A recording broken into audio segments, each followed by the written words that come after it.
Doctor Babulal Patel veterinary doctor मारी आ YouTube channel doctor बाबू आप सर्वेનું સ્વાગત છે। મિત્રો, મારા વેટનરી ફિલ્ડના 25-30 વર્ષના પ્રેક્ટિસ દરમિયાનના જે અનુભવો છે આ વિડીયોમાં આપની સમક્ષ શેર કરું છું। આશા રાખું કે આપ સર્વે મિત્રોને ઉપયોગી થશે। મિત્રો, આજનો વિડીયો છે કે ઇન્ફર્ટિલિટી અને ઇન્ફર્ટિલિટીમાં એનિસ્ટસ અને રિપીટ બ્લીડિંગની કન્ડિશન। આ ઇન્ફર્ટિલિટી વિશેનો એક વિડીયો અગાઉ આપણે જોઈ લીધો કે જેમાં 3 કન્ડિશનની આપણે ચર્ચા કરી છે કે ન્યુટ્રિશન ડેફિશિયન્સી, એનાટોમિકલ કોઝિસ ડિફેક્ટ્સ અને ફિઝિયોલોજીકલ કોઝિસ। આ 3 કોઝ સિવાય ચોથું પરિબળ જે છે કે ઇન્ફેક્શિયસ કોઝિસ, એટલે કે જે કોઈ રોગોથી કે એનાથી રિપીટ થતી હોય, આપણું પશુ રિપીટ થતું હોય એના વિશે આજના વિડીયોમાં આપણે ચર્ચા કરીશું। મિત્રો, ઇન્ફેક્શિયસ કોઝિસમાં ફિમેલ જેનાઇટેલિયા અને મેલ જેનાઇટેલિયા બંનેના ઇન્ફેક્શનના કોઝિસ આપણે ચર્ચા કરીશું। ફિમેલ જેનાઇટેલિયામાં મુખ્ય કોઝિસ છે તો વજાઇનાઇટિસ, સર્વિક્સાઇટિસ, એન્ડોમેટ્રાઇટિસ, મેટ્રાઇટિસ, પાયોમેટ્રા, ઇન્ફ્લામેશન ઓફ ફેલોપિયન ટ્યુબ અને ઇન્ફેક્શન ઓફ ઓવરી।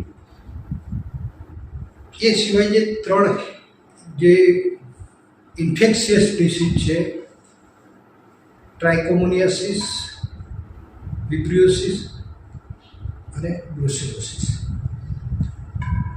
મેલ જેનાઇટેલિયામાં તો આપણે જે કુદરતી રીતે ફેરવતા હોય કેસમાં જ કે મેલને પ્રોસ્ટાઇટિસ કે બેલનો પ્રોસ્ટાઇટિસ થયેલું હોય, કોઈ ડિસીઝના લીધે મોર્કાઇટિસ કે એ રીતે થયેલું હોય, અને એમાં પણ આ જે 3 ડિસીઝ છે ટ્રાઇકોમોનિયાસિસ, વિબ્રિયોસિસ અને બ્રુસેલોસિસ એ મોટે ભાગે સાયલેન્ટ હોય છે, બુલ એ કેરિયર તરીકે કામ કરતો હોય છે, પણ છતાંય કોઈ વખતે એમાં તકલીફ થતી હોય એ કન્ડિશનની આપણે આગળ ચર્ચા કરીશું। તો આપણે ફિમેલ જેનાઇટેલિયાના એક કન્ડિશન વિશે ચર્ચા કરીએ તો સૌથી પહેલી વજાઇનાઇટિસ। વજાઇનાઇટિસ કન્ડિશન થવાનું મુખ્ય કારણ કે એઆઈ કરતી વખતે પશુ તોફાન કરે અથવા તો આપણી એઆઈ ગન પશુના ગર્ભાશયમાં ક્યાંક ભાગી જાય, વજાઇનામાં ક્યાંક ભાગી જાય, એના લીધે જે કંઈ ઈજા થતી હોય છે એમાં અંદર વૂંડ થાય કે પસ થતું હોય એ કન્ડિશન થતી હોય। ઘણી વખતે બુલનું ઇન્ફેક્શન પણ હોય તો પણ વજાઇનામાં એ વજાઇનાઇટિસ ડેવલપ થતું હોય છે। અને ત્રીજી કન્ડિશન કે પ્રોલેપ્સ ઓફ વજાઇના, જે વખતે પશુનું વજાઇનલ પ્રોલેપ્સ થતું હોય તો એ વજાઇના બહાર આવે તો એના ઉપર છાણ, પાણી, કચરો, માટી અડતું હોય અને એના લીધે જે ઇન્ફેક્શન લાગતું હોય એના લીધે વજાઇનાઇટિસ થતું હોય છે। હવે જે કેસમાં વજાઇનાઇટિસ થયું હોય એ વખતે વજાઇનાનો જે મેમ્બ્રેન હોય, બહારના જે વજાઇનાનો મ્યુકસ મેમ્બ્રેન, એના ઉપર નાના પસ ફોર્મેશન ટાઈપના આપણને સ્પોટ જોવા મળે। તો એની ટ્રીટમેન્ટમાં વજાઇનાને એ જે પસ સ્પોટ ટાઈપનું જે હોય એ એકદમ સાફ કરી અને આખી વજાઇનાને ક્લીન પીપી સોલ્યુશન વડે સાફ કરી દેવાની। ત્યારબાદ એન્ટિસેપ્ટિક ડ્રેસિંગ પોવિડોન આયોડિનથી એવી જગ્યાએ પોવિડોન આયોડિન લગાવીને ડ્રેસિંગ કરી દેવાનું, અને એન્ટિસેપ્ટિક ડ્રેસિંગ કર્યા પછી કોઈ એન્ટિસેપ્ટિક ક્રીમ હોય તો એ ઉપર લગાવી દેવાની।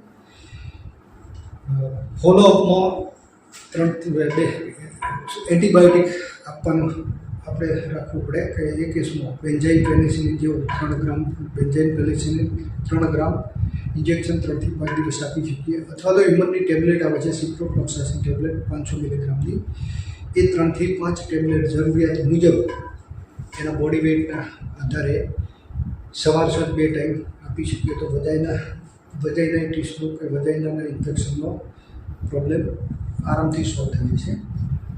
બીજો કેસ ચર્ચા કરીએ તો સર્વિસાઇટિસ અને એન્ડોમેટ્રાઇટિસ, બંનેના આપણે ભેગા લઈ લઈએ। બંને કન્ડિશનમાં વસ્તુ આવી જ બનતી હોય છે કે એઆઈ કરતી વખતે કે બુલના નેચરલ સર્વિસીસ વખતે જે ઇન્ફેક્શન દાખલ થતું હોય કે એ કરતી વખતે જે આપણી ઘન અંદર સર્વિક્સમાં કે ગર્ભાશયમાં વાગી જતી હોય ને એનું ઇન્ફેક્શન લાગતું હોય. કોઈ કેસમાં એબોર્શનના કેસથી પણ આ એબોર્શનના લીધે પણ થોડું ઘણું ઇન્ફેક્શન થતું હોય અથવા તો પ્રોલેપ્સના લીધે પણ થોડું ઘણું આ રીતનું ઇન્ફેક્શન જોવા મળતું હોય છે. તો એ કેસમાં આપણે સર્વિસાઇટિસને એન્ડોમેટ્રાઇટિસની ટ્રીટમેન્ટ આપવાની થાય. હવે સર્વિસાઇટિસના કેસમાં સર્વિક્સ થોડી હાર્ડ થઈ ગયેલી હોય, સ્વેલિંગ આવી ગયેલું હોય અને જે વજાઇનલ ડિસ્ચાર્જ આવતો હોય એની અંદર નાના પસલેક્સ ટાઈપનું પણ જોવા મળતું હોય. એ રીતે એન્ડોમેટ્રાઇટિસના કેસમાં યુટ્રસનું સ્વેલિંગ આપણને એટલું જોવા નહીં મળે, કારણ કે એ યુટ્રસના એન્ડોમેટ્રિયમ ઉપર જે કંઈ ઇન્ફેક્શન લાગેલું હોય છે એ ઇન્ફેક્શન જે વખતે પશુ ગરમીમાં આવે ને લાળી કરે તો લાળીની અંદર જે આપણને ડિસ્ચાર્જ જે જોઈએ એ ડિસ્ચાર્જ એકદમ ક્લિયર ન હોય, પસફ્લેક્સ પણ આપણને અંદર જોવા મળતા હોય, તો આ એન્ડોમેટ્રાઇટિસની કન્ડિશન હોય છે. તો આ બંને કન્ડિશનમાં 3 દિવસ ઇન્ટ્રાયુટ્રાઇન એન્ટીબાયોટિક આપણે આપી શકીએ. તો પહેલા દિવસે શરૂઆતમાં તો પોવિડોન આયોડિન ટાઈપનું લિક્વિડ ઇન્ટ્રાયુટ્રાઇન 25 થી 30 ml આપવાનું, 1-2 દિવસ એને રેસ્ટ આપવાનો. પછી ત્રીજા દિવસે સ્ટ્રેપ્ટોપેનિસિલિન 2 કે 5 ગ્રામ બોડી વેઇટ આધારે અથવા તો જેન્ટામાઇસિન 30 ml એ ઇન્ટ્રાયુટ્રાઇન આપણે આપી શકીએ અને એ વસ્તુ કોન્સ્ટન્ટ 3 દિવસ રિપીટ કરવાની. જોડે સપોર્ટિવમાં એક્બોલિક ટેબ્લેટ, ઇન્ટ્રોવેટ ટાઈપની ટેબ્લેટ પણ આપણે જોડે આપી શકીએ. અને નોર્મલ કેસમાં આટલી ટ્રીટમેન્ટથી એન્ડોમેટ્રાઇટિસ અને સર્વિસાઇટિસ થઈ જશે. એનાથી આગળની કન્ડિશનની વાત કરીએ તો મેટ્રાઇટિસમાં પરરેક્ટલી આપણે હાથ નાખીને જોઈએ તો યુટ્રસ એકદમ સ્વોલન હોય, હાર્ડ હોય.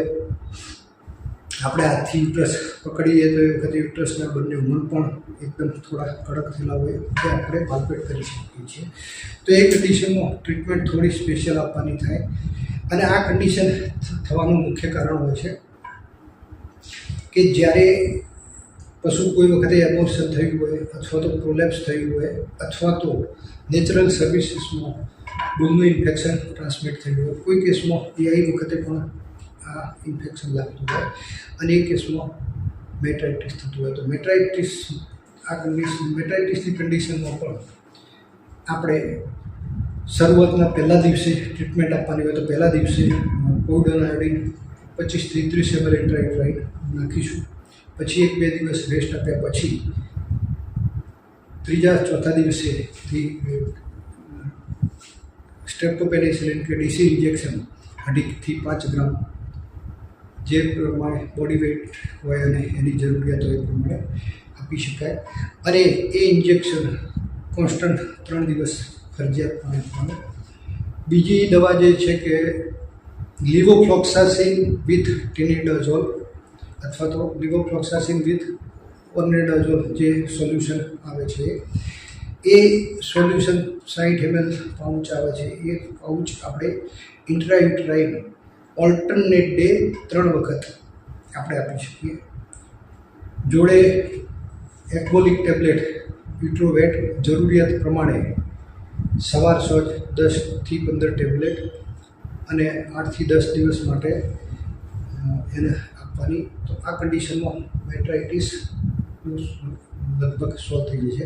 કોઈ વખતે મેટ્રાઇટિસની કન્ડિશન થોડી વધારે ક્રોનિક હોય અથવા તો યુટ્રસ વધારે પડતો સ્વેલિંગ હોય તો એ કેસમાં જોડે આપણે ઇન્જેક્શન કોરુલોન 5 થી 10 ml બોડી વેઇટ પ્રમાણે અથવા તો ઇન્જેક્શન વેટમેટ 2 ml ઇન્ટ્રામસ્ક્યુલર આપણે આપી શકીએ.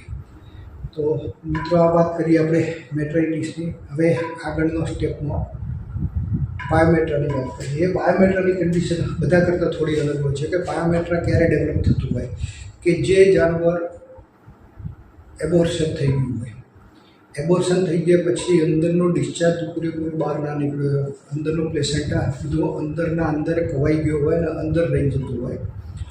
બીજી કન્ડિશનમાં પ્રોલેપ્સ થયું હોય, પ્રોલેપ્સ આપણે રિટેન કર્યું હોય પણ બધો બગાડ સાફ ના થયો હોય, બગાડ અંદર ગયો હોય. ત્રીજી કન્ડિશનમાં એબોર્શન કે નોર્મલ ડિલિવરી પછી જ્યારે આરઓપીની કન્ડિશન આવે, પ્લેસેન્ટા રિટેન થાય ને પ્લેસેન્ટા આપણે મેન્યુઅલી રિમૂવ કરવો પડે, તો પૂરો પ્લેસેન્ટા રિટેન આપણે બહાર કાઢી ના શકીએ.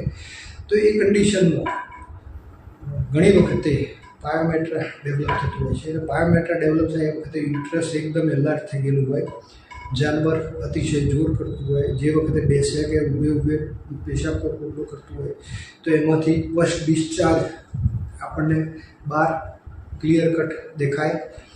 તો આ કન્ડિશનમાં પાયોમેટ્રા હોય ને એ પાયોમેટ્રામાં તો ટ્રીટમેન્ટ વ્યવસ્થિત રીતે આપવી પડે. જો શરૂઆતનો તબક્કો હોય, સર્વિક્સ ઓપન હોય, તો એ કેસમાં આપણે ગર્ભાશયને જેમ એબ્સેસનું પીપી સોલ્યુશનથી ઇરિગેટ કરતા હોય એ રીતે ગર્ભાશય પણ આપણે ઇરિગેટ કરી શકીએ. તો એ કન્ડિશનમાં પહેલાં 5.5 ml જેટલું ઝેલેટિન આપ્યા પછી ક્લીન પીપી સોલ્યુશનથી 2 થી 3 ડોઝ પાણી લઈ અને જે રીતે એબ્સેસ ઇરિગેટ કરતા હોય એ રીતે આખું ગર્ભાશય ઇરિગેટ કરી દેવાનું. ઇરિગેટ કર્યા પછી જેટલું પાણી ગર્ભાશયમાં આપણે અંદર નાખ્યું હોય બધું પાણી બહાર નીકળી જાય એ ખાસ ધ્યાન રાખવાનું. શક્ય એટલું પાણી આપણે કાઢવાની કોશિશ કરી દેવાની. એ પછી ગર્ભાશયની અંદર નાઇટ્રોફ્યુરોઝન વિથ યુરિયા કોમ્બિનેશનવાળી 8, 10, 12 બોલસ જેવી કન્ડિશન હોય એ પ્રમાણે બોલસ ઇન્ટ્રાયુટ્રાઇન આપણે મૂકી દેવાની. જોડે એપિડોસિસનું ઇન્જેક્શન પણ 10 થી 15 ml આપવાનું, જેથી કરીને ગર્ભાશયનું કોન્ટ્રેક્શન ઝડપી થશે અને એ ડિસ્ચાર્જ બધો બહાર કાઢી દેશે. એની સાથે ઇન્જેક્શન લ્યુટાલાઇઝ 5 થી 10 ml અથવા તો ઇન્જેક્શન વેટમેટ 2 ml ઇન્ટ્રામસ્ક્યુલર એ આપી શકાય. કન્ડિશન વધારે સિવિયર હોય તો ફરજિયાતપણે આપી દેવાનું. અને એન્ટીબાયોટિક તરીકે સેપ્ટિયોફર સોડિયમ અથવા તો એમ્પિક્લોક્સ ampicillin with ક્લોક્સાસિલિન 4 gram A antibiotic 3 થી 4 દિવસ કે 5 દિવસ સળંગ આપણે એ કેસમાં આપીશું તો એ કેસમાં રિઝલ્ટ સારું મળશે. યુટ્રસનું ઇરિગેશન પણ શક્ય હોય તો 2 થી 3 દિવસ આપણે કરી લેવું જોઈએ, જેથી કરીને યુટ્રસ પણ એકદમ ક્લીન થઈ જશે. એની અંદર તમે નાઇટ્રોફ્યુરોઝન અને યુરિયાની જે બોલસ મૂકો એના લીધે પણ યુટ્રસનો ડિસ્ચાર્જ બહાર નીકળી જશે. એપિડોસિન ઇન્જેક્શન પણ 2 થી 3 દિવસ આપવું એટલે યુટ્રસનું કોન્ટ્રેક્શન પણ સારું થશે. એટલે એ કન્ડિશનમાં પાયોમેટ્રા એકદમ ઝડપથી આપણે ક્યોર કરી શકીશું અને જાનવર નોર્મલ કન્ડિશનમાં આપણે લાવી શકીશું. એનાથી આગળ જે ફેલોપિયન ટ્યુબનું ઇન્ફેક્શન હોય કે ઓવરીસનું ઇન્ફેક્શન હોય એ કેસમાં જનરલી કોઈ ટ્રીટમેન્ટ એટલી બધી કારગર નીવડતી નથી, એટલે આપણે એની ટ્રીટમેન્ટમાં આપણે જઈશું નહીં. આપણે એના પછી વાત કરીએ તો જે ઇન્ફેક્શિયસ ડિસીઝ છે, ઇન્ફેક્શિયસ ડિસીઝમાં પહેલો એક ટ્રાઇકોમોનિયાસિસ, બીજો વિબ્રિયોસિસ અને ત્રીજો બ્રુસેલોસિસ. ટ્રાઇકોમોનિયાસિસ એ પ્રોટોજુઆ ટ્રાઇટાઇકોમોનસ ફિટસથી થતો રોગ છે અને જાનવરના અર્લી પ્રેગ્નન્સી સ્ટેજમાં એટલે અર્લી ટ્રાઇમેસ્ટરમાં એટલે પહેલાં 2 થી 3 મહિનાના ગાળામાં આ રોગ થતો હોય છે અને એના લીધે જાનવરનું એબોર્શન થઈ જતું હોય છે. એટલે એક કન્ડિશનમાં જે જાનવરનું એબોર્શન થાય તો એ કન્ડિશનમાં જો ટ્રીટમેન્ટ આપવાની થાય તો પ્રોટોજુઅલમાં ઇફેક્ટિવ હોય એવી ટ્રીટમેન્ટ લિવોફ્લોક્સાસિન વિથ ઓર્નિડાઝોલ જે સોલ્યુશન છે એ સોલ્યુશન ઓલ્ટરનેટ આપણે ઓલ્ટરનેટ દિવસે 2 થી 3 વખતે 60 ml ઇન્ટ્રાયુટ્રાઇન આપી શકીએ. જોડે એક્મોલિક તરીકે ઇન્ટ્રોવેટ ટેબ્લેટ 10 થી 15 ટેબ્લેટ 8 થી 10 દિવસ માટે એ આપી શકીએ. અને બીજી કન્ડિશનમાં કે એનિમલને 2 થી 3 હીટ માટે રેસ્ટ આપી દેવાનો. તો એ કન્ડિશનમાં ટ્રાઇકોમોનિયાસિસના કેસમાં તમને પૂરેપૂરું રિઝલ્ટ મળી જશે. એનાથી બીજી કન્ડિશન જે આપણે વિબ્રિયોસિસની વાત કરીએ કે એ બેક્ટેરિયાથી થતો રોગ છે, કેમ્પાઇલોબેક્ટર ફિટસ અથવા તો વિબ્રિયો ફિટસ. અને એ આ રોગમાં મિડ ટ્રાઇમેસ્ટરમાં એટલે કે 5 થી 6 મહિનાના ગાળામાં એબોર્શન થતું હોય છે. ટ્રાઇકોમોનિયાસિસના કેસમાં એ અર્લી સ્ટેજમાં એબોર્શન થાય છે એટલે એમાં તો પ્લેસેન્ટા રહી જવાનો પ્રશ્ન નથી હોતો. આ કેસમાં જો અર્લી સ્ટેજ હોય 5 મહિને એબોર્શન થાય તો જે એબોર્શન થાય એની સાથે સાથે જે પ્લેસેન્ટા પણ જોડે આવી જતો હોય. કોઈ વખતે સહેજ લેટ એબોર્શન હોય તો પ્લેસેન્ટા કદાચ થોડો ઘણો અંદર રહી જાય તો એ સંજોગોમાં મેન્યુઅલી પ્લેસેન્ટા જેટલો કાઢી શકતા હોય એટલો આપણે કાઢી લેવાનો અને નાઇટ્રોફ્યુરાઝોન યુરિયાની એટલે જે ફ્યુરિયા કન્ટેન્ટવાળી જે બોલસ આવે છે એ આપણે ઇન્ટ્રાઇફ્રાઇડ મૂકી શકીએ. અને એ પછી જે રીતે મેટ્રાઇટિસ કે પાયોમેટ્રાની ટ્રીટમેન્ટ આપી એ રીતે જે આ કન્ડિશનમાં જો મેટ્રાઇટિસ ડેવલપ થાય તો મેટ્રાઇટિસની ટ્રીટમેન્ટ આપવાની, પાયોમેટ્રા ડેવલપ થાય તો પાયોમેટ્રાની ટ્રીટમેન્ટ આપવાની. અને નોર્મલી એ કન્ડિશન લગભગ ક્યોર થઈ જતી હોય છે. અને છેલ્લો જે ડિસીઝની વાત કરીએ બ્રુસેલોસિસ. મિત્રો, આ બ્રુસેલોસિસ એક ઝૂનોટિક ડિસીઝ છે. એટલે બ્રુસેલોસિસવાળા જાનવરને આપણે હેન્ડલ કરતા હોઈએ ત્યારે આપણે પણ થોડી સાવચેતી રાખવાની. ગ્લોવ્સ પહેરેલા હોવા જોઈએ, ગોગલ્સ લગાવો, માસ્ક પહેરો, એપ્રોન પહેરો. નોર્મલ કન્ડિશનમાં એને ખુલ્લા હાથે કે ગ્લોવ્સ લગાવ્યા વગર જે આવા કેસને હેન્ડલ કરવાની કોશિશ કરવી નહીં. અને બ્રુસેલોસિસના કેસમાં લેટ ટ્રાઇમેસ્ટર એટલે કે છેલ્લા ટ્રાઇમેસ્ટરમાં 7-8 મહિને એનું એબોર્શન થતું હોય છે. અને આ બ્રુસેલા એબોર્ટસ નામના બેક્ટેરિયાથી થતું હોય છે કે જે ઝૂનોટિક હોય છે, જે આપણને પણ થઈ શકે છે. એટલે આપણે સાવચેતી રાખવાની જરૂર હોય છે. એટલે જે લાસ્ટ ટ્રાઇમેસ્ટરમાં એબોર્શન થતું હોય તો એ વખતે પ્લેસેન્ટા રિટેન થતું જ હોય છે. એટલે એ કેસમાં આપણે પ્લેસેન્ટા મેન્યુઅલી રિમૂવ કરવો જ પડતો હોય છે. અને ઘણી વખતે પ્લેસેન્ટા એટલો બધો હાર્ડ થઈ ગયેલો હોય કે કોટિલિડોન એટલા બધા હાર્ડ અને સ્વલન થઈ ગયેલો હોય એટલે પૂરતી માત્રામાં આપણે પ્લેસેન્ટા રિમૂવ કરી શકતા નથી. તો આ કન્ડિશનમાં જેટલું પ્લેસેન્ટા રિમૂવ થાય એટલું રિમૂવ કરવાનું. બાકી જે રીતે પાયોમેટ્રાની કન્ડિશનમાં આપણે જે ટ્રીટમેન્ટ આપતા હોય એ રીતે 2 થી 3 દિવસ એને એન્ટીબાયોટિક બધા ઇન્ટ્રાઇફ્રાઇડ ટ્રીટમેન્ટ આપી દેવાની, જેથી કરીને એ કન્ડિશન આપણે નોર્મલ લાવી શકીએ, સોલ્વ કરી શકીએ.